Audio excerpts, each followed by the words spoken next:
സ്വർഗസ്ഥനായ ഞങ്ങളുടെ പിതാവേ, അങ്ങയുടെ നാമം പൂജിതമാകണമേ. അങ്ങയുടെ രാജ്യം വരേണമേ. അങ്ങയുടെ തിരുമനസ് സ്വർഗത്തിലെ പോലെ ഭൂമിയിലുമാകണമേ. അന്നു വേണ്ടുന്ന ആഹാരം ഇന്ന് ഞങ്ങൾക്ക് തരണമേ. ഞങ്ങളോട് തെറ്റ് ചെയ്യുന്നവരോട് ഞങ്ങൾ ക്ഷമിക്കുന്നത് പോലെ ഞങ്ങളുടെ തെറ്റുകൾ ഞങ്ങളോട് ക്ഷമിക്കണമേ. ഞങ്ങളെ പ്രലോഭനത്തിൽ ഉൾപ്പെടുത്തരുത്, തിന്മയിൽ നിന്നും ഞങ്ങളെ രക്ഷിക്കണമേ. ആമേൻ. നന്മ നിറഞ്ഞ മറിയമേ, സുസ്തി, കർത്താവ് അങ്ങയോടുകൂടെ സ്ത്രീകളിൽ അങ്ങ് അനുഗ്രഹിക്കപ്പെട്ടവളാകുന്നു.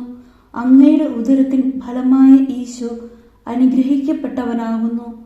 പരിശുദ്ധ മറിയമേ, തമ്പുരാന്റെ അമ്മേ, പാപികളായ ഞങ്ങൾക്ക് വേണ്ടി ഇപ്പോഴും ഞങ്ങളുടെ മരണസമയത്തും തമ്പുരാനോട് അപേക്ഷിക്കണമേ. ആമേൻ.